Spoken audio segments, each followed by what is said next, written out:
स्वागत है आपका हमारे YouTube चैनल पर, जहां हम 12th क्लास की फिजिक्स को अच्छे ढंग से पढ़ रहे हैं। हमारे चार लेक्चर पहले हो चुके हैं, जहां हम इलेक्ट्रिक चार्ज के बारे में बात कर चुके हैं, इलेक्ट्रिक फील्ड के बारे में बात कर चुके हैं।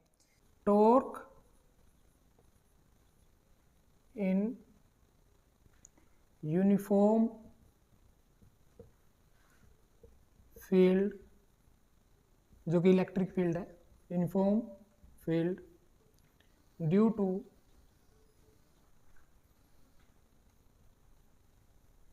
presence of dipole. डाइपोल की प्रेजेंस से हम निकालेंगे कि टॉर्क क्या होगा यूनिफॉर्म इलेक्ट्रिक फील्ड में। यूनिफॉर्म इलेक्ट्रिक फील्ड होता क्या है, देखिए जो इलेक्ट्रिक फील्ड लाइंस है ना, इक्वी डिस्टेंस होती है, उनके बीच की डिस्टेंस क्या होती है, इक्वल होती है। Let us say these lines are uniform electric field line, ये यूनिफॉर्म इलेक्ट्रिक फील्ड है। इनके बीच की डिस्टेंस देखो ये क्या है, इक्वल होगी, या फिर हम इनको बोल सकते हैं पैरेलल लाइंस होगी। और हमें पता है कि electric field positive to negative flow करता है। इस यूनिफॉर्म इलेक्ट्रिक फील्ड के अंदर टॉर्क हमें दिखाना है ड्यू टू डाइपोल। डाइपोल क्या होगा, इक्वल एंड अपोजिट चार्जेस होते हैं, जो उनके कारण क्या फॉर्म होता है, डाइपोल होता है। लेट अस से कि यहाँ क्या है, एक पॉजिटिव चार्ज है Q, और यहाँ एक नेगेटिव चार्ज है जिसको बोलेंगे माइनस Q। Q दोनों का मैग्नीट्यूड इक्वल है और दोनों क्या है, अपोजिट नेचर के, इसलिए ये क्या फॉर्म करेंगे, एक डाइपोल होगा। तो देखिए हमने पढ़ा था कि अपोजिट चार्जेस एक दूसरे को क्या करते हैं, अट्रैक्ट करते हैं, इसलिए यहाँ से फोर्स कहाँ होगा, टूवर्ड्स नेगेटिव। ये नेगेटिव है और ये पॉजिटिव है, तो पॉजिटिव की तरफ ये क्या होगा, फोर्स होगा।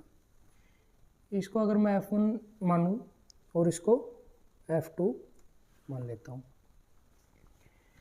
इन दोनों के बीच की हम जो डिस्टेंस लेते हैं डाइपोल की, वो लेते हैं 2a, जो यहाँ से इसके सेंटर तक की डिस्टेंस, डाइपोल के बीच की डिस्टेंस कितनी लेते हैं, 2a लेते हैं। और जो ये यूनिफॉर्म फील्ड है, इससे ये एंगल बनाता है थीटा। यूनिफॉर्म फील्ड के साथ कैसा एंगल बनाता है, ये थीटा एंगल बनाता है। यहाँ भी थीटा होगा, यहाँ भी, क्योंकि ये क्या है, पैरेलल लाइंस है, हर जगह क्या होगा, थीटा होगा। अब हमें पहला हमारा कंसर्न क्या होगा, पहले तो यही देखना है कि ये टॉर्क फॉर्म करेगा या ना करेगा। टॉर्क फॉर्म करने के लिए कंडीशन क्या होनी चाहिए, फोर्सेज है वो एक लाइन में नहीं होने चाहिए। दूसरा, फोर्स है जो F1 और F2 है जो इसमें, वो क्या होने चाहिए, इक्वल होने चाहिए और अपोजिट नेचर के होने चाहिए। अब हमें पता है कि जो इलेक्ट्रिक फील्ड होता है वो क्या होता है, फोर्स पर यूनिट चार्ज होता है, फोर्स पर यूनिट चार्ज। तो यहाँ से फोर्स क्या आया, electric field into charge, electric field into charge. अगर मैं F1 को निकालूँ तो F1 क्या होगा, इलेक्ट्रिक फील्ड इंटू चार्ज कैसा है, पॉजिटिव नेचर का, एक तो ये बना हमारा। और F2 को निकाल लूँ तो इलेक्ट्रिक फील्ड इंटू चार्ज कैसा है, नेगेटिव नेचर का, माइनस Q, यानी कि माइनस EQ। ये सेकंड हमारी इक्वेशन बनी है। अब इसके अंदर देखिए मैग्नीट्यूड दोनों का क्या है, EQ, लेकिन कैसे है, अपोजिट नेचर के है दोनों। मैग्नीट्यूड तो दोनों का सेम है, लेकिन नेचर क्या है, अपोजिट है। और दोनों फोर्स एक लाइन में भी नहीं है, एक लाइन में मतलब इस तरीके से होते तो एक लाइन में होते, अब ये ऊपर नीचे है। और कैसे है, डायरेक्शन अपोजिट डायरेक्शन में है, एक की डायरेक्शन उस साइड है, एक की डायरेक्शन उस साइड है, जो ये नेगेटिव और पॉजिटिव इनको बताता है। अब देखिए forces are equal in magnitude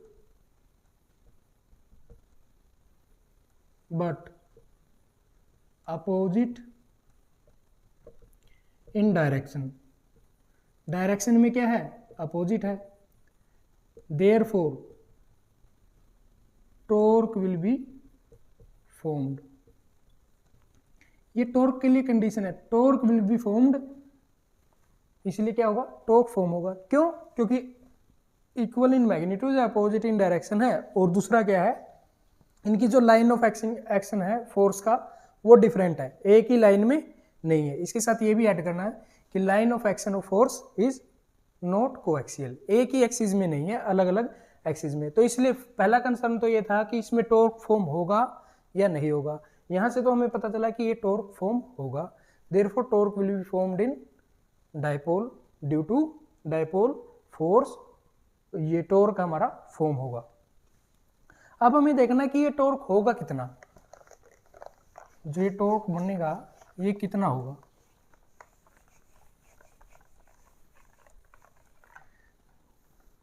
जो भी ये टॉर्क फॉर्म होगा उसको हम टाउ से डिनोट करते हैं। टॉर्क को किससे डिनोट करेंगे? टाउ से। और ये होगा क्या? Either force into perpendicular distance, either force into perpendicular distance. Either force, या तो हम EQ पॉजिटिव ले लें या फिर -EQ ले लें। तो EQ कोई सा भी फोर्स ले लो ना, हमने पॉजिटिव वाला ले लिया, इनटू परपेंडिकुलर डिस्टेंस। अब यहां से हमें परपेंडिकुलर डिस्टेंस निकालनी है। कैसे निकलेगी? देखो, ये हमारा क्या है? लाइन है, एक फोर्स यहां लगा है और एक फोर्स यहां लगा है। इनके बीच की परपेंडिकुलर डिस्टेंस कौन सी होगी? ये वाली। या फिर यहां से लूं तो ये वाली क्या होगी इनकी परपेंडिकुलर डिस्टेंस। ये एंगल क्या है? थीटा है, कहीं से, क्योंकि ये पैरेलल लाइन है, ये एंगल थीटा है। ये वाली लाइन कितनी है? 2a। तो परपेंडिकुलर डिस्टेंस कौन सी है? थीटा से अलग। अगर रिजोल्व करते हैं, अगर थीटा से अलग वाली साइड निकालनी है तो उसको क्या करें? उसके साथ क्या लगा देते हैं? 2a sine theta. अगर ये निकालनी होती तो ये क्या होती? 2a cos theta. इनके बीच की परपेंडिकुलर डिस्टेंस कितनी हुई? 2a sine theta. तो यहाँ हम क्या लिख सकते हैं? परपेंडिकुलर डिस्टेंस कितनी है? 2a sign of theta. अब देखिए, जो EQ में से Q और 2a, इसको क्या बोलते हैं हम? डाइपोल। डाइपोल मोमेंट हमने पिछले लेक्चर में किया है। डाइपोल मोमेंट P क्या होता है? Q into 2a।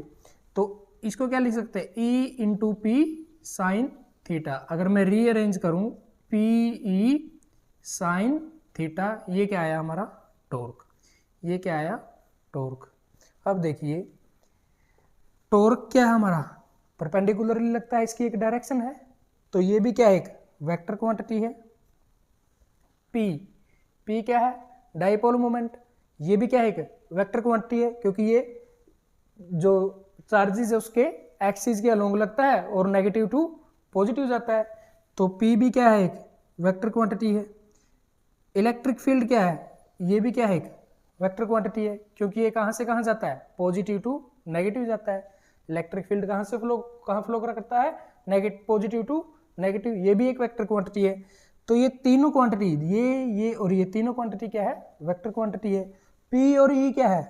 Vector quantity है। और वेक्टर क्वांटिटी के साथ अगर साइन थीटा है तो वो क्या होता है? Cross product. वो क्या होता है? Cross product. तो हम इसको क्या लिख सकते हैं? जो ये है इसको लिख सकते हैं हम, टाउ एक वेक्टर क्वांटिटी है, P भी वेक्टर क्वांटिटी है, cross E, P cross E। जब हमने क्रॉस लगा दिया तो साइन थीटा क्या हो?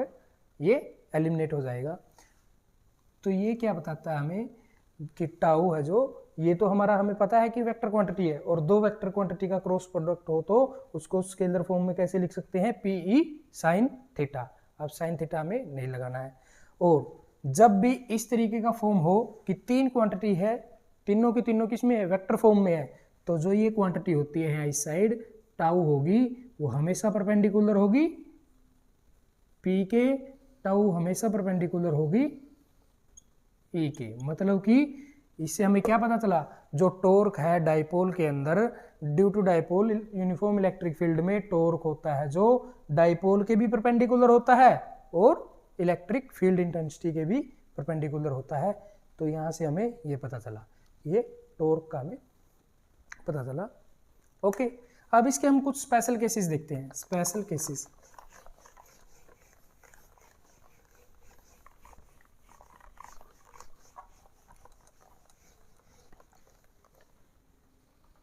स्पेशल केसेस देखो,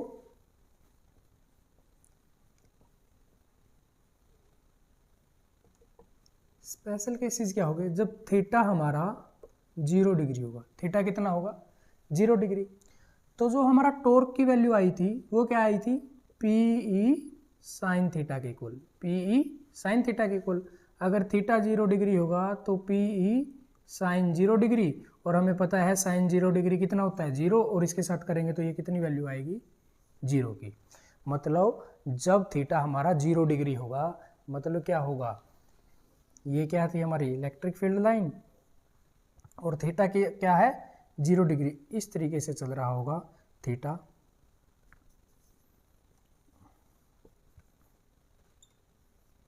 तो यहाँ क्या होगा, ये थीटा क्या है इसके साथ अलाइन है, ये कितना है 0 डिग्री है, तो इसमें क्या होगा हमारा टॉर्क 0 होगा, टॉर्क कितना होगा 0 होगा।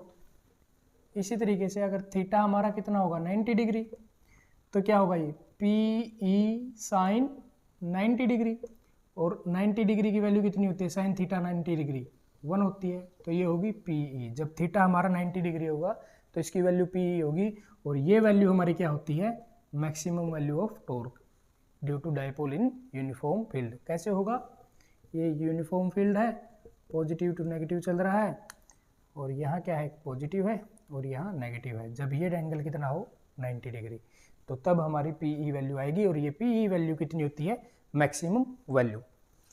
थर्ड केस हमारा थीटा जब 180 डिग्री हो, थीटा क्या हो 180 डिग्री, तो इसके लिए क्या होगा P E sine 180 degree, P E sine 180 degree. ये होता क्या है साइन 180 डिग्री कितना होता है 0, तो पी ई इंटू 0, तो ये वैल्यू कितनी आ जाएगी 0, ये वैल्यू कितनी आ जाएगी 0। तो जब वैल्यू 180 डिग्री है 0 डिग्री है तब भी वैल्यू कितनी आती है 0, और 90 डिग्री पे क्या आती है ये maximum value. This is maximum value of torque. ये इसके कुछ स्पेशल केसेस है। अब हम पढ़ेंगे इलेक्ट्रिक फील्ड लाइन क्या होती है, इलेक्ट्रिक फील्ड लाइन उनके बारे में पढ़ेंगे हम, होती क्या है।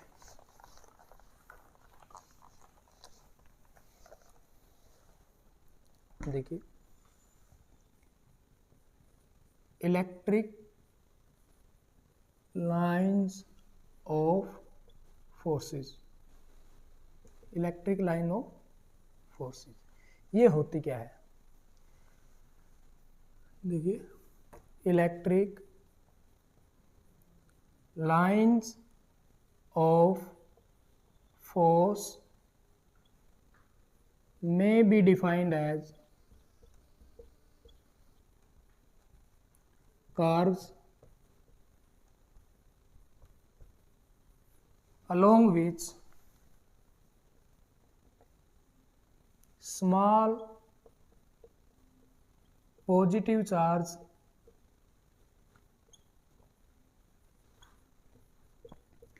tends to move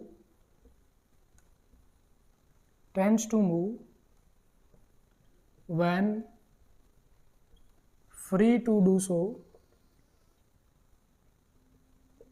in an electric field, and the tangent at any point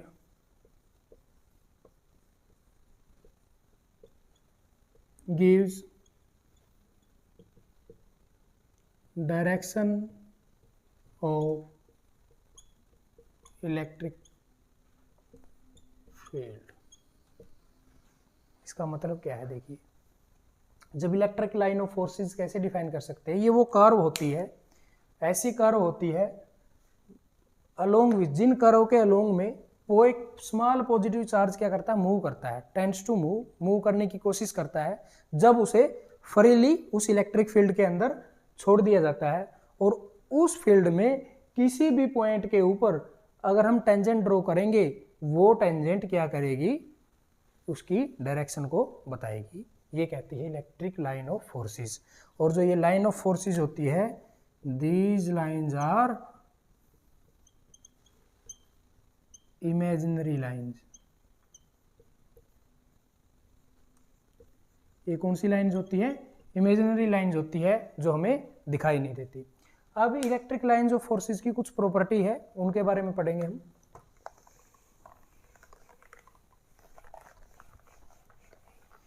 properties of electric lines of forces, properties of electric lines of forces। देखिए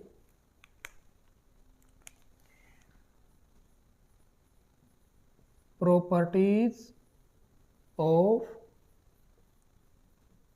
electric lines of force, जो इलेक्ट्रिक फोर्स की जो line होती है उनकी property क्या क्या होती है। फर्स्ट प्रॉपर्टी देखिए,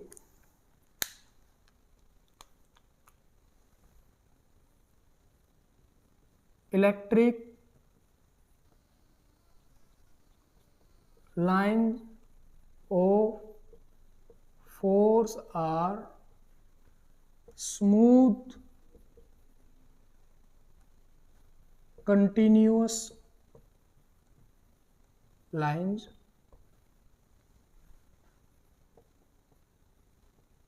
without any break।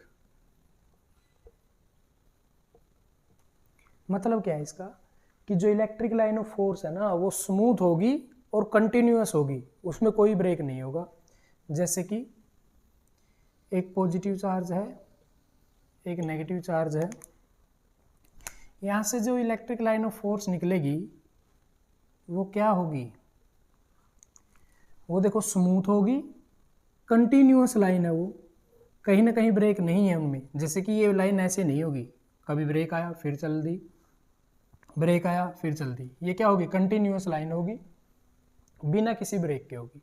ये फर्स्ट प्रॉपर्टी है जो बताती है इलेक्ट्रिक लाइन ऑफ फोर्स क्या होती है, smooth continuous without any break, बिना किसी ब्रेक के स्मूथ और कंटिन्यूअस लाइंस होती है ये।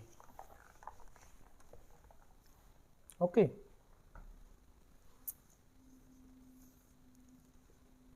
इलेक्ट्रिक लाइंस ऑफ फोर्स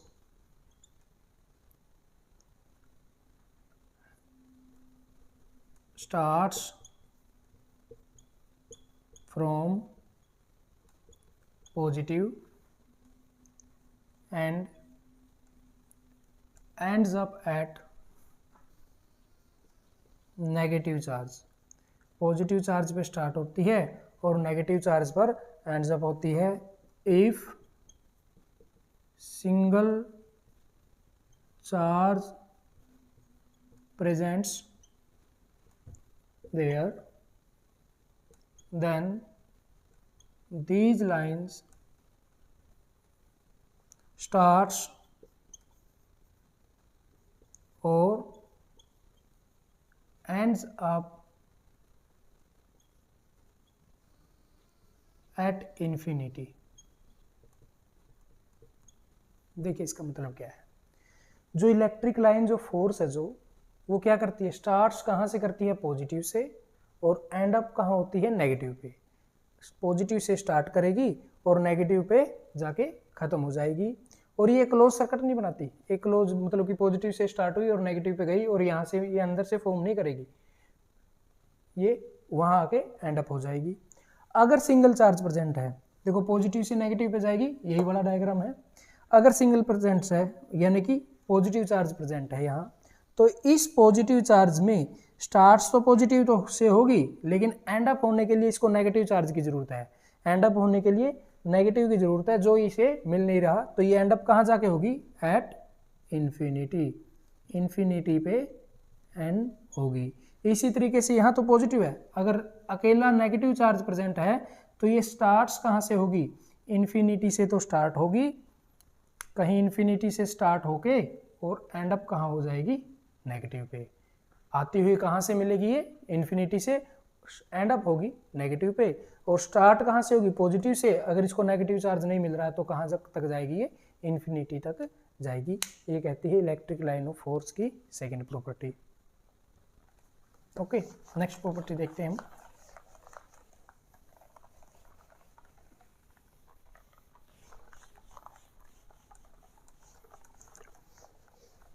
देखिए थर्ड प्रॉपर्टी क्या कहती है,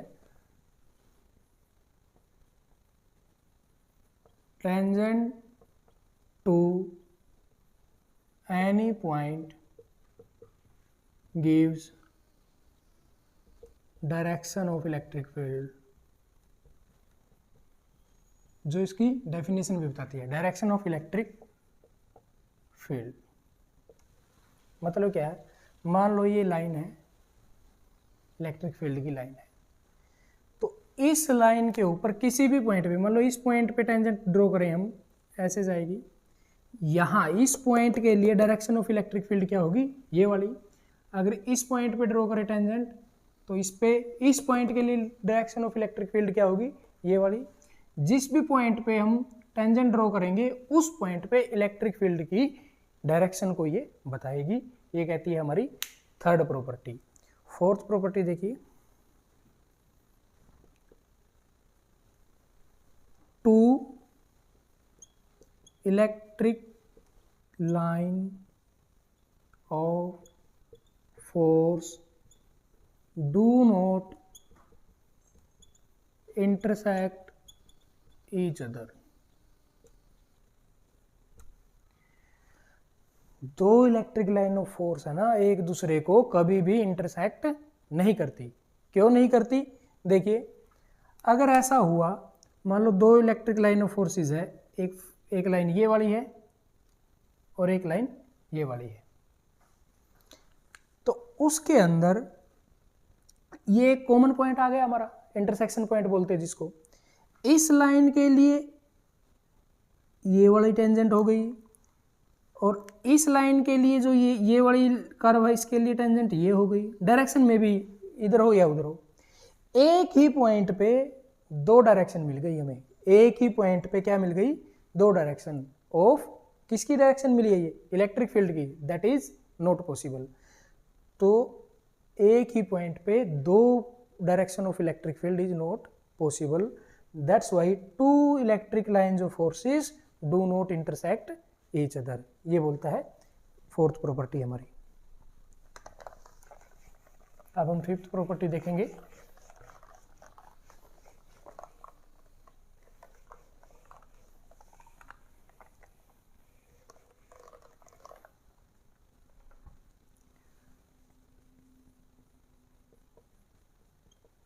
Electric lines of forces always normal to the surface from which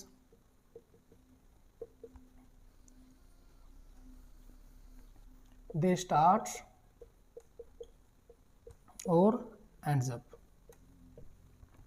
मतलब क्या है, जो इलेक्ट्रिक लाइन ऑफ फोर्सेस होगी हमेशा नॉर्मल होगी। नॉर्मल का मतलब क्या होगी, परपेंडिकुलर होगी उस सरफेस के जहां से वो स्टार्टअप या एंड अप होती है। अब देखिए इसका रीजन क्या है, अगर वो नॉर्मल नहीं हुई, मतलब कि 90 डिग्री से अलग कोई एंगल हुआ, ये कहती है कि मान लो ये सरफेस है, इस सरफेस से क्या होगी, हमेशा नॉर्मल होगी, 90 डिग्री पे होगी।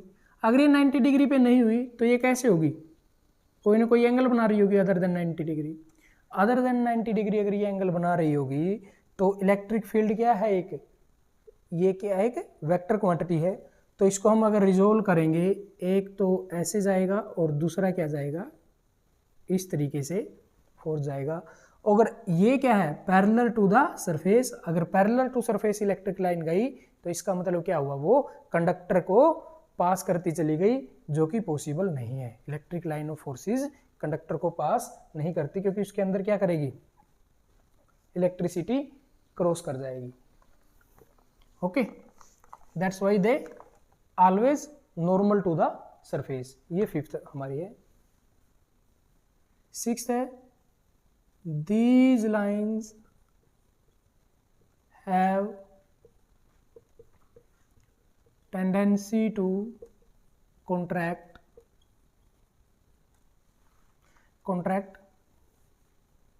this is due to attraction between unlike charges. मतलब क्या है इसका, जो ये लाइंस होती है इनमें टेंडेंसी होती है कॉन्ट्रैक्शन की। कॉन्ट्रैक्शन क्यों होता है? Due to unlike charge. दो अनलाइक चार्जेस प्रेजेंट है तो ये लाइन क्या करेगी? एक दूसरे को कट तो करेगी नहीं, लेकिन क्या करेगी? कॉन्ट्रैक्ट कर जाएगी एक दूसरे को, एक जगह पे ऐसे कॉन्ट्रैक्शन है, एक जगह पे इकट्ठी हो जाएगी, जिसको कॉन्ट्रैक्शन बोलते हैं। सेकंड नेक्स्ट क्या वो बोलते हैं? ये सेवंथ प्रॉपर्टी है जो, these lines of force have tendency to expand. Expand करने की टेंडेंसी होती है इनमें। This is due to repulsion between like charges.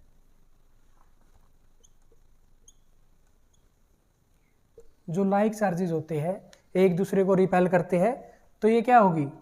Expand करती है ये, मतलब कि एक दूसरे को दूर फेंकती है। ये वाली टेंडेंसी किसके कारण है? कि अनलाइक चार्जेस के कारण ये एक दूसरे को दूर करेगी, टेंडेंसी टू एक्सपेंड है, दूर दूर भागने की कोशिश करेगी, और due to repulsion of like charges. Like charges के रिपल्सन के कारण क्या करती है? ये एक दूसरे से दूर की तरफ भागती है। अब देखिए 8th है जो हमारी,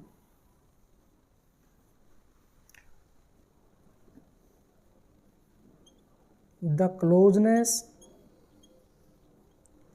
or away from each other shows strength of electric field. अब इसका मतलब क्या है? कि जितनी लाइन ये क्लोज होगी उतना इलेक्ट्रिक फील्ड क्या होगा? ज़्यादा होगा। जितनी ही ये दूर होगी उतना इलेक्ट्रिक फील्ड क्या होगा? कम होगा, स्ट्रॉन्ग कम होगा। देखो इसको हम डायग्राम से बताते हैं।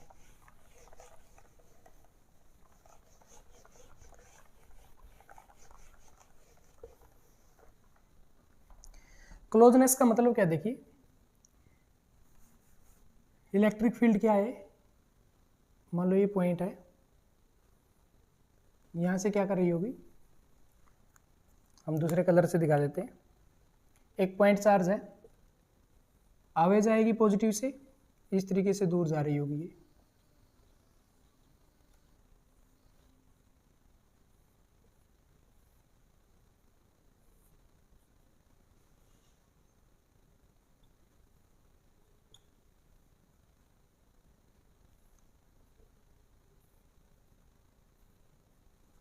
देखिए ये लाइंस यहाँ क्या है? नज़दीक नज़दीक है, तो ये वाला फील्ड होगा जो, इसको बोलेंगे हम स्ट्रॉन्ग इलेक्ट्रिक फील्ड।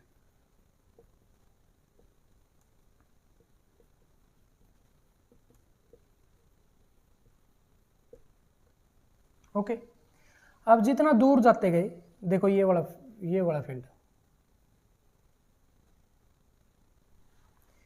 ये लाइन क्या है? दूर दूर है। ये लाइंस क्या है?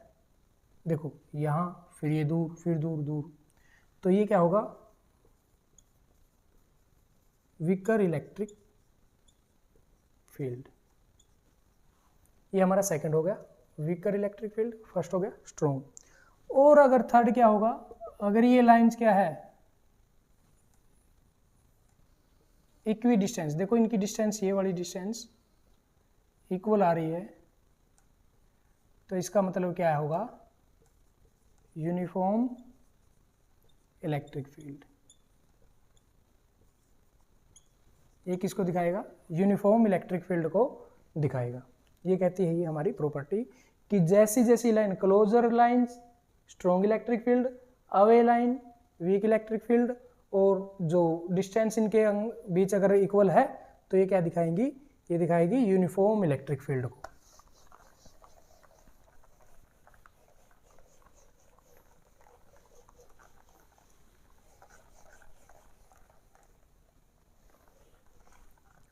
नेक्स्ट प्रॉपर्टी है हमारी,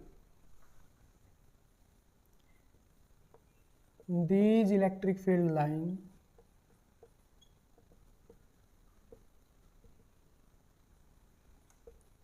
डू नॉट पास थ्रू